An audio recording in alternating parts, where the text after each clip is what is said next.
TDP Janasena Bharatiya Janata party మధ్య పొత్తు fail అయిందా?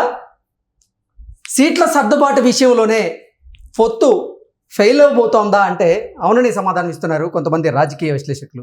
ఇక ఇదే అంశానికి సంబంధించి మనతో మాట్లాడేందుకు ప్రముఖ రాజకీయ విశ్లేషకులు, ప్రముఖ సీనియర్ జర్నలిస్ట్ సిఎస్ రావు గారు మనతో ఉన్నారు. ఆయనతో మాట్లాడదు. సార్ నమస్తే. సార్ నమస్తే కృష్ణ. సార్, నిన్న మొన్నటి దాకా పొత్తు కన్ఫర్మ్ అంటూ కూడా కొన్ని వార్తలు వచ్చాయి. నిన్న చంద్రబాబు గారు అలాగే పవన్ కళ్యాణ్ గారు కూడా కేంద్ర పెద్దల్ని, బీజేపీ పెద్దల్ని కలవబోతున్నారు, అపాయింట్మెంట్ కూడా ఫిక్స్ అయ్యింది, భేటీ కూడా జరగబోతుంది అంటూ కూడా కొన్ని వార్తలు వచ్చాయి. పొత్తు మీద కూడా ఒక క్లారిటీ వచ్చే అవకాశం ఉంది, పొత్తు సక్సెస్ అయ్యే విధంగా కూడా అడుగులు పడుతున్నాయి అంటూ కొన్ని వార్తలు వచ్చాయి. కానీ తర్వాత మళ్ళీ సమీకరణాలు మారాయి, పొత్తు విఫలం కాబోతోంది అంటూ కూడా ఒక న్యూస్ వస్తుంది ఇప్పుడు బయటికి. అసలు ఏంటి సార్, పొత్తు ఉన్నట్లా లేనట్లా? పొత్తు సక్సెస్ అయిందా లేదా విఫలమైందా? సీట్ల సర్దుబాటు విషయంలోనే విఫలమైందని కొంతమంది, లేదు సీట్ల సర్దుబాటు ఈరోజు జరిగే అవకాశం ఉంది, పొత్తు కూడా ఉండబోతుందంటూ మరి కొంతమంది. దీన్ని ఎలా చూడాలి అసలు? ఇలాంటి అనుమానాలు, ఇలాంటి అపోహలు, ఇలాంటి గాసిప్స్ గత 2 రోజుల నుంచి ఎక్కువైపోయాయి. కారణం ఏంటంటే ఢిల్లీకి చంద్రబాబు నాయుడు పవన్ వెళ్తారని చెప్పి న్యూస్ వచ్చినప్పటి నుంచి స్టార్ట్ అయ్యి వెళ్ళిన తర్వాత కూడా ఇలాంటి న్యూస్ వస్తూ ఉన్నాయి. పొత్తు ఫెయిల్ కావడానికి ఉన్నటువంటి అవకాశాలు ఏమున్నాయి, అసలు ఫెయిల్ కావడానికి అవకాశాలు ఉన్నాయా అనే దాని మీద ఫస్ట్ మనం చర్చించి అసలు సక్సెసా లేదంటే ఫెయిల్యూరా అయ్యే అవకాశం ఉందా అనే దాని మీద మనం మరి కొంత లోతుగా దాన్ని విశ్లేషించుకునే ప్రయత్నం చేద్దాం. పొత్తు ఫెయిల్ కావడానికి ఒకే ఒక కారణం ఉంటుంది. ఏంటంటే అది చంద్రబాబు నాయుడు, పవన్ కళ్యాణ్ ఇద్దరు కూడా అమిత్ షాని, నడ్డాని కలిసినటువంటి సందర్భంగా రకరకాల ఆప్షన్స్ వాళ్ళ మధ్య చర్చకు వచ్చాయి. 2014లో మీరు తీసుకున్నటువంటి సీట్లు దాని వరకే పరిమితం కమ్మని చెప్పి తెలుగుదేశం పార్టీ, జనసేన, బీజేపీని కోరడం కాదు, మేము టార్గెట్ 400 దిశగా వెళ్తున్నాం కాబట్టి మాకు ఈసారి ఒడిస్సా ఈక్వేషన్ మాకు కావాలి అనేటువంటిది ఒకటి వాళ్ళు ఏదో వినిపించినట్టు వస్తున్నటువంటి ఒక న్యూస్ ఢిల్లీ వర్గాల నుంచి. పొత్తు సక్సెస్ కావాలి అని అంటే ఒక ఆప్షన్, పొత్తు ఫెయిల్ కావాలంటే ఇంకొక ఆప్షన్. ఒడిస్సా లెవెల్లో లేదా ఒడిస్సాలో ఏం జరిగిందో పొత్తుల విషయంలో అదే జరగాలి, ఆ ఈక్వేషన్ ఉండాలి అని చెప్పి కనుక బీజేపీ పట్టుబడితే ఫెయిల్ కావడానికి అవకాశం ఉంది. ఏంటి అసలు ఒడిస్సాలో పొత్తు ఏంది, వ్యవహారం ఏంటి అని అంటే, ఒడిస్సాలో ఏం జరిగిందనంటే అక్కడ ఉండేటువంటి అసెంబ్లీ స్థానాలు కానీ లేదా లోక్సభ స్థానాలు కానీ తీసుకుంటే దాదాపు అక్కడ 21 లోక్సభ స్థానాలు ఉన్నాయి. దాదాపుగా లోక్సభ స్థానాలు మనం తీసుకుంటే కనుక, మనం ఒడిస్సా తీసుకుంటే లోక్సభ స్థానాలు అలాగే అసెంబ్లీ స్థానాలు కనుక తీసుకుంటే వాళ్ళకి బీజేపీ వాళ్ళకి అంత ఇంపార్టెంట్ ఏం లేదు అసెంబ్లీ స్థానాలకు వచ్చేసరికి. కానీ లోక్సభ స్థానాలకు వచ్చేటప్పటికి నీకు ఖచ్చితంగా మాకు సిరిసగం అంటే బీజేడీకి సగం అలాగే బీజేపీకి సగం అనేటువంటి యాంగిల్లో వాళ్ళు ప్రొజెక్ట్ చేస్తున్నారు. అంటే ఒడిస్సాలో ఈక్వేషన్ రావాలని అంటే ఇక్కడ కూడా ఏం జరగాలి, చిరుసగం అని రావాలి. చిరుసగం అంటే 25 ఎంపీ స్థానాలు, 25లో సగం అంటే 12, సుమారుగా 12, అంతే కదా, 12 స్థానాలు అంటే 12 ఎంపీ స్థానాలు కావాలని కనుక పట్టుబడితే ఒకవేళ అది సక్సెస్ అయ్యేటువంటి అవకాశాలు ఉండవు. ఓకే, సో నీకు అసలు 1% కూడా ఓట్ బ్యాంక్ లేని భారతీయ జనతా పార్టీకి 12 సీట్లు ఏ రకంగా ఇస్తారని వాళ్ళు అట్లా డిమాండ్ చేస్తున్నారు అంటే ఏం చెప్తారు సార్? ఇప్పుడు ఒకటేంటంటే అవసరం మీకా మాకా అనేటువంటి కాన్సెప్ట్లో ఇప్పుడు బీజేపీ వాళ్ళు ఉన్నారు. బీజేపీ వాళ్ళు ఆ కాన్సెప్ట్లో ఉన్నప్పుడు జనరల్గా ఏంటంటే అక్కడ ఉన్నటువంటి పరిస్థితి వాటిని బట్టి వీళ్ళనంత వరకు ఎక్కువ తీసుకోవాలని ప్రయత్నం చేస్తూ ఉంటారు ఎవరైనా సరే. కానీ బలాబలాలు చూసుకుంటే 100 కన్నా తక్కువ ఓట్ బ్యాంక్ ఉంది బీజేపీ. కానీ ఇప్పుడు ఆంధ్రప్రదేశ్ని పరిపాలిస్తుంది ఎవరు? గత 2019 నుంచి బీజేపీ పరిపాలిస్తుంది. గతంలో కూడా 2014 నుంచి 2019 దాకా కూడా ఎన్డీఏ కూటమి కాబట్టి దాంట్లో భాగస్వామి బీజేపీ ఉంది కాబట్టి బీజేపీ పరిపాలిస్తుంది. 2014 నుంచి ఇప్పటి వరకు కూడా డైరెక్ట్గా కానీ ఇండైరెక్ట్గా కానీ బీజేపీ అక్కడ పరిపాలిస్తుంది.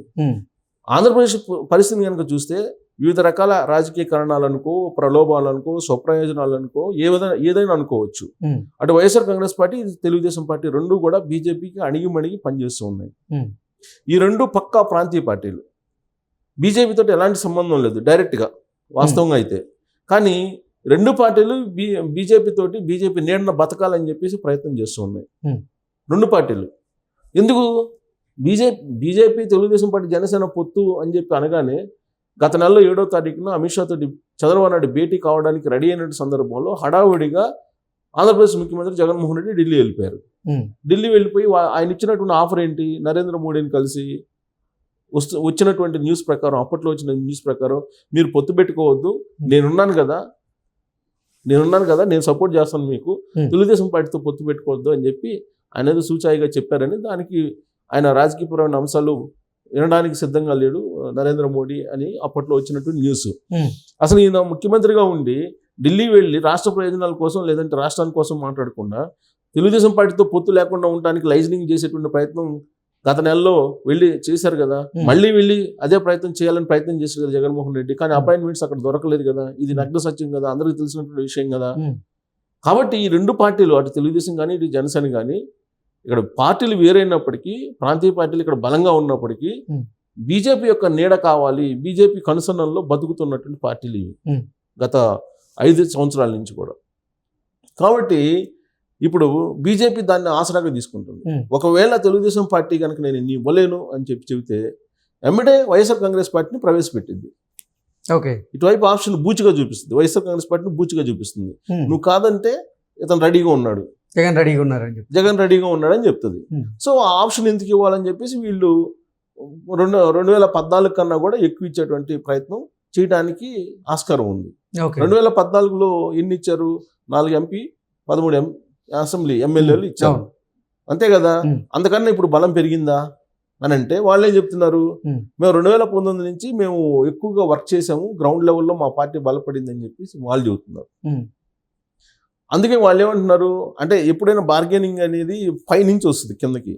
ఒడిశా ఈక్వేషన్ తీసుకొచ్చారు. ఇప్పుడు అమిత్ షాని కలిసిన సందర్భంగా పవన్ కళ్యాణ్ అలాగే చంద్రబాబు నాయుడు అమిత్ షాని కలిసిన సందర్భంగా ఫస్ట్ వచ్చినటువంటి ప్రతిపాదన ఏంటంటే ఆప్షన్ 1, ఆప్షన్ 2, ఆప్షన్ 3 ఇలా ఉంటాయి కదా. నెగోషియేషన్స్కి వెళ్ళినప్పుడు ఆప్షన్స్ ఉంటాయి. ఫస్ట్ ఆప్షన్ బీజేపీ వాళ్ళది ఏంటి, ఒడిశా ఈక్వేషన్. ఒడిశాలో సిరిసగం పంచుకున్నారు. అక్కడ 21 ఎంపీలు ఉన్నాయండి ఒడిశాలో. బిజు జనతాదళ్ బీజేడీ ఒడిశా నవీన్ పట్నాయక్ ఆయన ఎంపీలు ఇచ్చారు, ఎమ్మెల్యేలు తగ్గించుకున్నారు. ఎమ్మెల్యేలు అక్కడ పెద్దగా ఇవ్వలేదు ఎవరు బీజేపీకి, వాళ్ళు ఎమ్మెల్యేల పట్ల పెద్దగా కాన్సన్ట్రేషన్ చేయలే. బట్ ఎంపీలకు వచ్చేటప్పుడు 9 తీసుకున్నారు.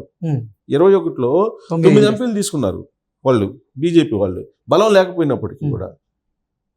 వాళ్ళు 12 తీసుకున్నారు ఎవరు, బీజేడీ. అంటే ఆల్మోస్ట్ సిరిసగం అని చెప్పి కాన్సెప్ట్లో వెళ్ళారు. సేమ్ అదే ఆప్షన్ వీళ్ళ ముందు ఉంచినప్పుడు ఒకసారిగా అసలు ఏంటి ఈ ఆప్షన్ అడుగుతారని ఎక్స్పెక్ట్ చేయరు వీళ్ళు. జనరల్గా ఎక్స్పెక్ట్ చేయరు కదా చంద్రబాబు నాయుడు. సో ఏంటి ఒడిశా ఆప్షన్ తీసుకున్నారు, ఒడిశా వాదిగా షేర్ చేసుకుందాం అన్నట్టుగా మాట్లాడితే అసలు ఏం చేయాలని అర్థం కాని పరిస్థితుల్లో టైం కావాలని చెప్పి ఏదో అడిగినట్టు విశ్వసనీయంగా తెలుస్తుంది ఢిల్లీ నుంచి దాని మీద ఆలోచించడానికి. సో టైం కావాలి అని అడిగారనంటే అది పొత్తు ఫెయిల్ అయినట్టే, అంటే పొత్తు ఉండదని అర్థం. ఇప్పుడు సగం ఇవ్వలేరు కదా. ఇప్పుడు 25లో 12 అయితే ఇవ్వలేరు కదా బీజేపీకి, కొన్ని 9 అయినా ఇవ్వలేరు కదా. వాళ్ళు అడుగుతుంది ఏంది, వాళ్ళు కనీసం 8కి వచ్చారు. 8 కూడా ఇవ్వలేము బాబు, మేము ఇచ్చేది 4 లేదంటే 5 అనేటువంటి కాన్సెప్ట్ లో తెలుగుదేశం పార్టీ ఉంది. అంటే దూరం ఉంది, బాగా దూరం ఉంది.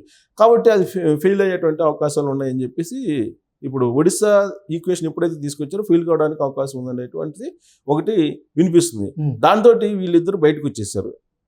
అర్ధరాత్రి వెళ్ళి అక్కడ మాట్లాడుకున్న తర్వాత అమిత్ షా తోటి, ఫస్ట్ నడ్డాతోటి మాట్లాడిన తర్వాత అమిత్ షా దగ్గరికి వెళ్ళిన తర్వాత ఈ ప్రపోజల్ తీసుకొచ్చిన తర్వాత వీళ్ళు నైస్గా బయటకు వచ్చేసారు.